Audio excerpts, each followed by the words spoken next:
شفقت وہیں ہوتی ہے جہاں کوئی غلطی ہوتی ہے، درگزر وہیں ہوتا ہے جہاں کوئی کوتاہی۔ عورت اطاعت کرے، فرما برداری کرے، اس کو حکم ہے، خامن درگزر کرے، شفقت کرے، اور کوئی کوتاہی دیکھے، کوئی غلطی دیکھے، اس پر پردہ پوشی کرنے کی کوشش کرے۔ یاد رکھیں اعلیٰ حضرت فاضل بریلوی رحمۃ اللہ علیہ فرماتے ہیں جو مردان خدا ہے، جو اللہ کے بندے ہیں، جو مردان خدا ہے، فرمایا ان کا طریقہ تو یہ ہے کہ وہ اپنے گھر والوں کی بڑی بڑی غلطیاں معاف کرتے ہیں، بڑی بڑی کوتاہیاں، بڑی بڑی۔ حضرت ابو الحسن رحمۃ اللہ تعالی علیہ، جناب ابو الحسن خرقانی بہت بڑے درویش صوفی گزرے اور صاحب بصیرت اور زندہ اور بیدار مغز صوفی تھے، صرف ہو والے صوفی نہیں تھے۔ ان کو خبر ہی نہیں کہ معاشرے میں میں کھٹکتا ہوں دل عالم میں کانٹے کی طرح، اور تو فقط اللہ ہو اللہ ہو اللہ ہو۔ حضرت ابو الحسن خرقانی خانقاہ بھی آباد کرتے تھے، اور معاشرے میں کبھی ظلم ہوتا تھا تو بادشاہوں کا جا کے حقہ پانی بھی بند فرما دیا کرتے تھے۔ بڑے بیدار مغز اور بیدار ذہن صوفی تھے۔ حضرت بایزید بسطامی رحمۃ اللہ علیہ کے سجادہ تھے، اور محمود غزنوی آپ کا مرید تھا۔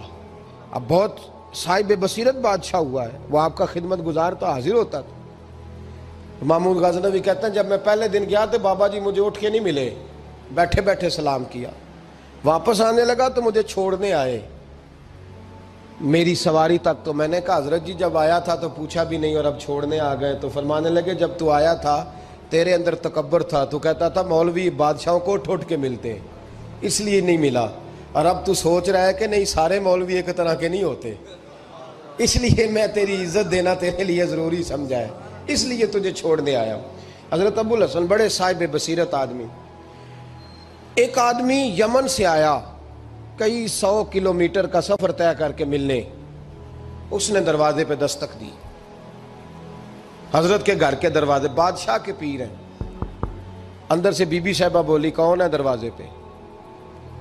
فرمایا میں یمن سے آیا ہوں یا مصر سے آیا ہوں، بڑی دور سے ملاقات کرنی ہے۔ حضرت صاحب کدھر ہیں؟ تو بی بی کہنے لگی تجھے بھی کوئی کام نہیں جس طرح اسے کوئی کام نہیں، تو بھی فارغ ہے اس کی طرح، بس یہی اللہ اللہ یہی ڈیوٹی ہے تیری بھی۔ میں نے کہا یار اتنا بڑا صوفی اور گھر میں اس کا کیا حال ہے، وہ بات کرنے والی؟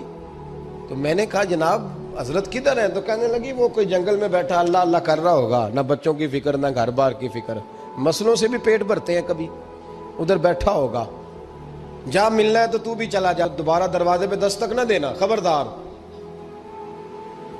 کہتے ہیں میرے وہ جو میں ایک ذائچہ بنا کے آیا تھا نا اللہ کے ولی کا، وہ میرا سارا ہی ٹوٹ گیا۔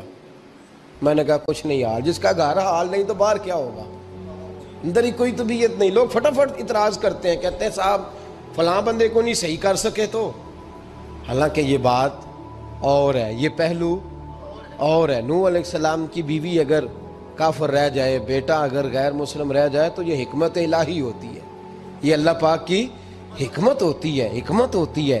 اس میں پیغمبر کی تبلیغ میں کوئی اعتراض نہیں کیا جا سکتا۔ اس نے کہا جنگل میں ہوں گے تو بھی چلا جا۔ کہتے ہیں وہ جو میرے ذہن میں ان کا زاویہ تھا، وہ جو ایک شخصیت کا روپ میں بنا کے وہ تو نکل گیا، لیکن میں نے کہا چل اتنی دور سے آیا ہوں بابے سے میل ہی لیتا ہوں، شام ہو گئی ہے رات بھی رہنا ہے۔ کہتے ہیں میں نے جنگل کی طرف منہ کیا تو حضرت جنگل سے آ رہے تھے اور شیر پہ بیٹھے ہوئے تھے، شیر پہ بیٹھے تھے۔ فرماتے ہیں پھر میرے دل میں خیال آیا، میں نے کہا بی بی قابو آتی نہیں اور شیر کو قابو کیا ہوا ہے۔ پھر وسوسہ آیا اتقوا فراست المومن فإنه ينظر بنور اللہ، رواہ ترمذی او کما قال صلی اللہ علیہ وسلم۔ اللہ کے رسول فرماتے ہیں مومن کی فراست قلبی سے ڈرو، وہ تو اللہ کے نور سے دیکھا کرتا ہے، اللہ کے دیے ہوئے نور سے دیکھتا ہے۔ اللہ اکبر۔ جب یہ بات سنی نا، اس نے کہتے میں نے دل میں سوچی تو حضرت میرے دل کی بات جان گئے اور فرمانے لگے او بھائی، کہتے میں نے کوئی حال بتایا نہیں، خود ہی فرمانے لگے میاں اس کے اندر صرف ایک ہی غلطی ہے کہ وہ زبان کی ٹھیک نہیں، بستر کی بڑی پاک ہے، نظر کی بڑی پاک ہے، کردار کی بڑی اچھی ہے، میرے بچوں کو پالتی ہے، بس زبان کی ذرا ٹھیک نہیں۔ اور فرمانے لگے میں اس نتیجے پہ پہنچا ہوں اگر میں نے اسے نکال دیا تو اور کوئی رکھے گا نہیں، بیچاری زندگی ساری پریشانی میں گزار دے گی، اور پھر اگلے لفظ کہے تو حد ہو گئی۔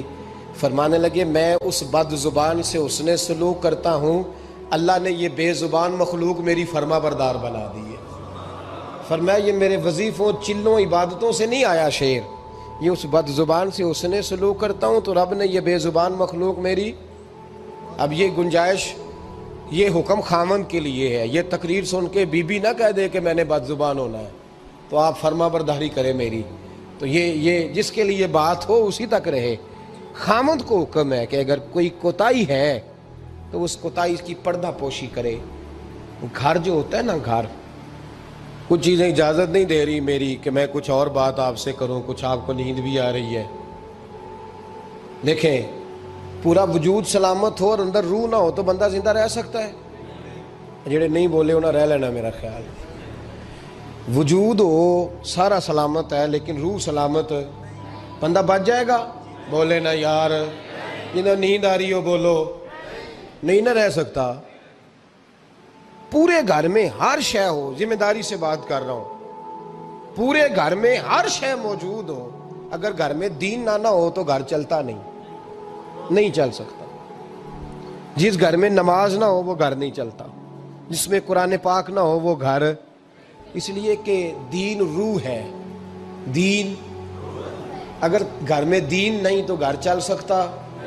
سن لے حدیث پاک ترمذی شریف کی، نبی کریم علیہ الصلاۃ والسلام، یہ بھی حق ہے، یہ آخری بات اس عنوان پہ سنیں، یہ حق آخری ہے، اس کو بھی سمجھے۔ ترمذی شریف میں نبی پاک علیہ السلام نے فرمایا، دعا دی حضور نے، نبی پاک فرماتے ہیں اللہ اس بی بی کو جزائے خیر دے، اللہ اس پہ رحم فرمائے جو سویرے اپنے خامند کو نماز کے لیے جگاتی ہے اور اگر نہ اٹھے تو پانی ڈال کے جگاتی ہے، اور فرمایا اللہ اس خامند پر رحم کرے جو سویرے اپنی بیوی کو نماز کے لیے جگاتا ہے اور اگر نہ اٹھے تو پانی ڈال کے جگاتا ہے، رحم کرے۔ سب سے زیادہ حق میاں بیوی کا ایک دوسرے کا ساتھ ہی ہے کہ انہیں دیندار بنائے۔ دین کی جس بات کا خامند کو پتہ ہے، اعلیٰ حضرت نے لکھا ہے کہ خامند کی ذمہ داری ہے بیوی کو تعلیم دینا، یہ اس کی ڈیوٹی ہے پردے کا پابند کرانا، اس کی ذمہ داری ہے کہ اسے قرآن و سنت کے جو احکام پتہ ہے اپنی بیوی کو سکھائے، اس کو بتلائے، اس کو سمجھائے، ذمہ داری ہے اس کی۔ فرمایا اللہ اس پہ رحم کرے، ذمہ داری ہے، ایک دوسرے کو مذہب سے آشنا کریں، پیار کے ساتھ محبت کے ساتھ قائل کریں۔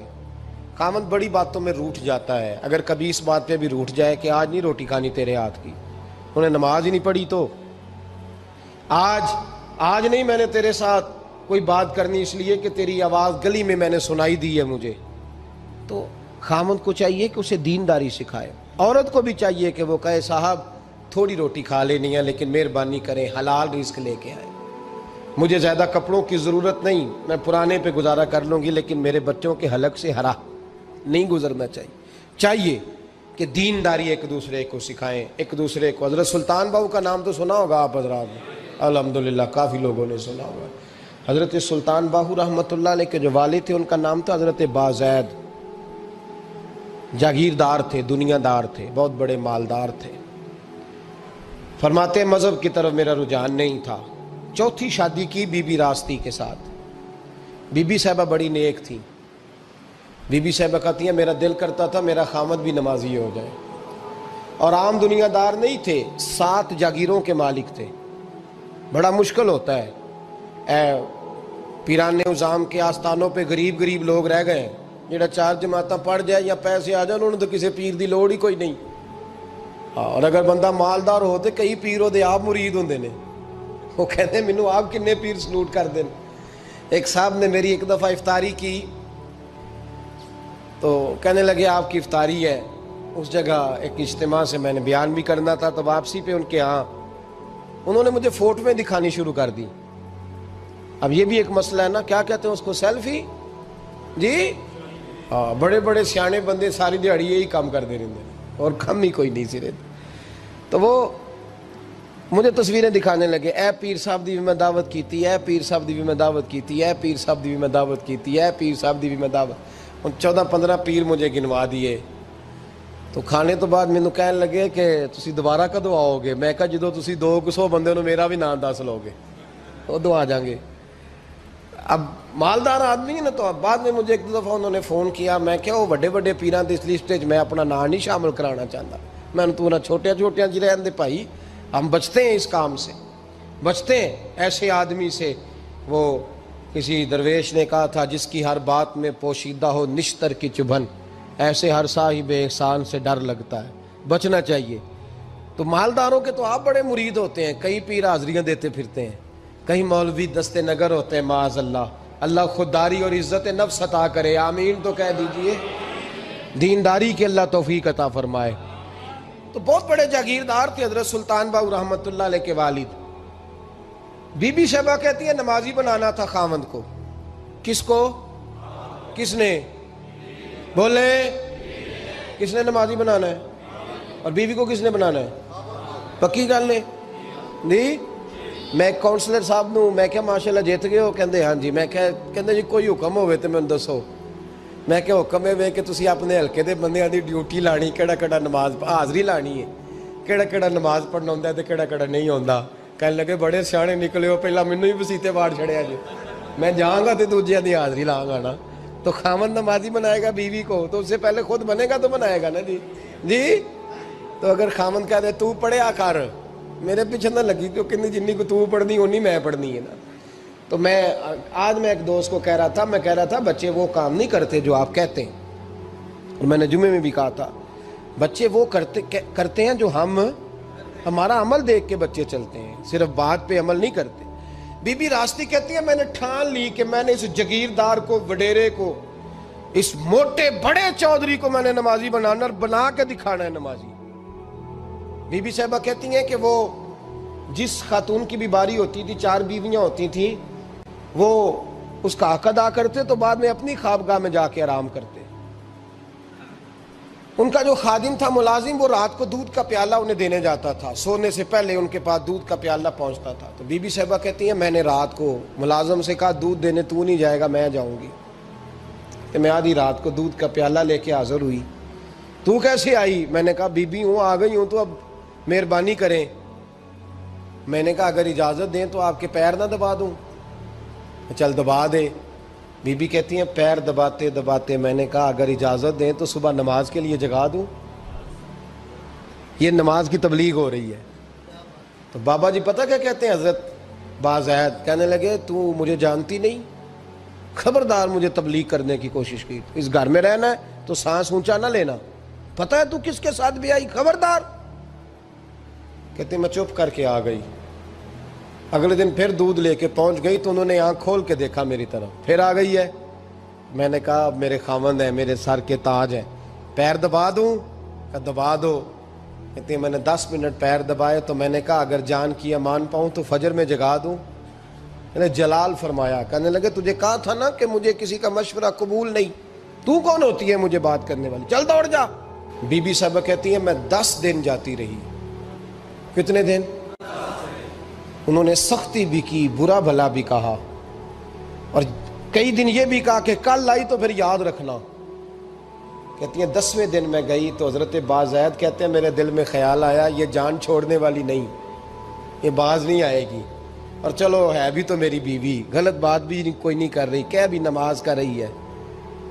کہنے لگے اگر میں سویرے اٹھ جاؤں تو پھر دوبارہ تو نہیں آئے گی، تو دوبارہ تو نہیں آئے گی۔ یہ دیکھیں میاں بیوی کا آپس میں رشتہ، سویرے اگر میں اٹھ جاؤں نماز کے لیے تیرے کہنے پہ تو میری جان چھوڑ دے گی تو؟ بی بی صاحبہ کہنے لگی میں دوبارہ نہیں آؤں گی، آپ مہربانی کریں سویرے اٹھ جائیں۔ کہنے لگے چل تو میری بیوی ہے، ایک بار مان لیتا ہوں تیری بات، سویرے جگا دینا۔ بی بی راستی کہتی ہے میں پہلے سو کے اٹھا کرتی تھی، وہ رات میں سوئی نہیں، کہتی ہے میں ساری رات رو کے گزار دی، ساری رات، اور بیدار رہ کے گزار دی۔ سویرے فجر کے وقت پانی گرم کیا، بغل میں مصلی لیا، خامد کو بیدار کیا، وضو کرایا، اور کہتی ہیں جب وہ اللہ اکبر کہہ کے سنتوں کی نیت باندھی تو میرے اس طرح آنسو گرے جیسے سیلاب آتا ہے اور دریا کا بند ٹوٹتا ہے، اور میں نے رو کے کہا مولا میرے اختیار میں یہیں تک تھا، میں مصلی پہ کھڑا کر سکتی ہوں، میں دل تو نہیں نہ بدل سکتی، وہ تیرے قبضے میں ہے، مقلب القلوب ہے، فضل کر اس کا دل بدل دے۔ فرماتی ہیں میں روتی رہی، 2 رکعتیں پڑھ کے میری طرف دیکھا تو فرضوں کی نیت باندھ لی، اور 2 فرض پڑھ کے پھر میری طرف دیکھا، کہنے لگے خبردار سویرے جگانے آئی تو۔ میں نے کہا جی نہیں جگاتی۔ میری طرف دیکھ کے کہنے لگے تو نہیں جگائے گی آج کے بعد میں تجھے نماز کے لیے جگایا کروں گا، میں تجھے جگاؤں گا۔ آپ فرمانے لگی وہ نمازی بن گئے، میں پہلے ہی نمازی تھی۔ جب ان 2 نمازیوں کا ملاپ ہوا تو اللہ نے سلطان باہو جیسا بیٹا عطا فرمایا، سلطان باہو جیسا بیٹا عطا فرمایا۔ میرے بھائی، میاں بیوی ایک دوسرے کو دیندار بنائیں گے، ایک دوسرے کو نمازی بنائیں گے، وہ ایک دوسرے پہ، اور کس طرح کا بڑا مشکل ہوتا ہے بیوی اپنے خاوند کی تعریف کرے، مشکل ہوتی ہے۔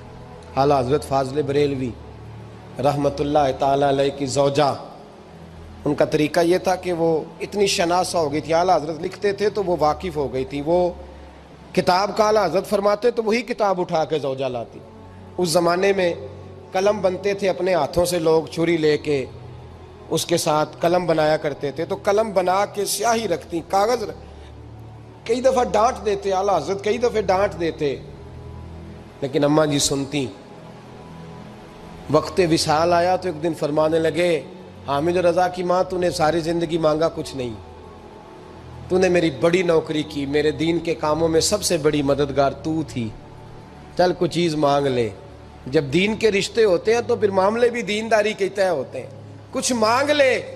بڑا کچھ مانگ لیتی ہیں نا بیویاں، بڑا کچھ۔ اعلیٰ حضرت کی زوجہ کیا کہتی ہیں میں نے آپ کو صبح و شام دیکھا ہے، میں نے آپ کے دکھ سکھ دیکھے، خوشی غمی میں آپ کا رویہ دیکھا ہے، میں نے آپ کو ہمیشہ دیندار اور پرہیزگار پایا ہے، اگر مجھے کچھ دینا ہے تو ہاتھ اٹھا کے میری بخشش کی دعا کر دیں، اور اگر صبح قیامت مجھے ضرورت پڑی تو میری سفارش کر دیں گے۔ اعلیٰ حضرت رو پڑے، یہ دینداری کے رشتے ہیں، رو پڑے۔ فرمانے لگے تیرے ساتھ وعدہ ہے، مصطفیٰ کریم صلی اللہ علیہ وسلم کے صدقے احمد رضا جب جنت میں جائیں گے تو تجھے ساتھ لے کے جنت میں جائیں گے، ساتھ لے کے جائیں گے۔ تو بھائی دینداری بنائیں، ہن لباس لکم وانتم لباس لہن، وہ تمہارا لباس ہے اور ان کا لباس ہو۔ رمضان شریف آ رہا ہے، ارادہ کر لیں کہ تراویحیں ساری جماعت کے ساتھ پڑھنی ہے، پڑھیں گے انشاءاللہ تعالی۔ نوجوانوں سے میری گزارش ہے، جوان بچوں سے، ضروری کوئی مذہبی چیز آپ نے دیکھنی ہو، سننی سنانی ہو تو ٹھیک ہے، ورنہ رمضان میں موبائل استعمال نہ کریں، مہربانی فرمائیں، ارادہ کریں۔ اگر کبھی مجبوری بن جائے نا تو ہسپتالوں میں بھی 2-2 گھنٹے بندے کو ایک ٹانگ پہ کھڑے ہونے پڑ جاتا ہے، پاسپورٹ کے دفتر لوگ کھڑے رہتے ہیں، شناختی کارڈ کے دفتر کھڑے رہتے ہیں۔ ارادہ کرو قرآن پاک سننے کا، اور مسجد میں حاضر ہو کے با جماعت 20 تراویحیں پوری پڑھو، اور عشاء سے پہلے آؤ، سنتیں ادا کر کے مسجد میں نماز پڑھو۔ روزہ کوئی شیطانی وسوسہ قریب نہ آنے دو، روزے رکھنے ہیں اور انشاءاللہ رکھنے ہیں، پورے رکھنے۔ مزدور آدمی جو مزدور ہے وہ کہتا ہے میں مزدور ہوں، میں کیسے رکھوں؟ او خدا کے بندے، رب تعالیٰ نے تیرے اوپر فرض کیے ہیں، وہ کہتا ہے میں وہ چیز فرض کرتا ہی نہیں جو تو اٹھا نہ سکے، اس کو پتا تھا ہم رکھ لیں گے تبھی فرض کیے نا۔ اور مزدور کو تو اللہ اجر بھی زیادہ عطا کرتا ہے، کسی وسوسے پہ نہ لگے۔ اور قرآن، یہ 2 باتیں ہو گئی، روزہ اور تراویح۔ اور تیسرا، دن کے 2 حصے کریں، جو وقت بچ جائے اس کے 2 حصے کریں، آدھے حصے میں قرآن پاک پڑھنا ہے اور آدھے حصے میں درود و سلام پڑھنا ہے، یہ وظیفے پکے کر لیں۔ اور جو لوگ غریبوں کی مدد کرتے ہیں، مسکینوں کی، یتیموں کی، ان سے میری گزارش ہے کہ وہ مہربانی کریں تو 1 رمضان کو لوگوں کے ساتھ تعاون کریں۔ کس تاریخ کو جی؟ بولے قاری صاحب نے سوٹ کدن دیں ہو جی، تاکہ کوئی درزی سی کے نہ دے، ایک کدھر پا نہ لے سوٹ، مولوی بھی نواں، یہ ساڈا مولوی یہ تے پرانے دی چنگا لگتا ہے، اور پہلے دے میاں یہ کام بھی پہلے کریں تاکہ وہ سلا لیں اور سلا کے پہن لیں۔ میری باتوں کی سمجھ آ رہی ہے آپ حضرات کو؟ غریب کے ساتھ، مسکین کے ساتھ، جس کے ساتھ بھی کو تعاون کرنا ہے وہ پہلے کریں، پہلے اپنے بچوں کپڑے بعد میں اور غریبوں کے بچوں کو پہلے، تاکہ وہ شریک ہو، رمضان میں شریک ہو، کسی کو سودا پہلے دیں، جو پہلے کرنے کے کام ہیں ان کو پہلے کریں، مہربانی فرمائیں۔ رمضان کی نیت کریں، ارادہ کریں، اپنے اندر ذوق پیدا کریں۔ میں نے اپنے دوستوں کو کل سبق دیا ہے کہ کام مجبوری سے بھی ہو جاتا ہے اور شوق سے بھی، لیکن مجبوری سے کرنے سے مزہ نہیں آتا، شوق سے کریں تو مزہ ہی آ جاتا ہے، مزہ نہیں مزہ ہی آ جاتا ہے۔ تو کام کریں گے، لطف آئے گا آپ کو روزے رکھنے کا، عبادت کرنے کا، لیکن لطف کے ساتھ کریں۔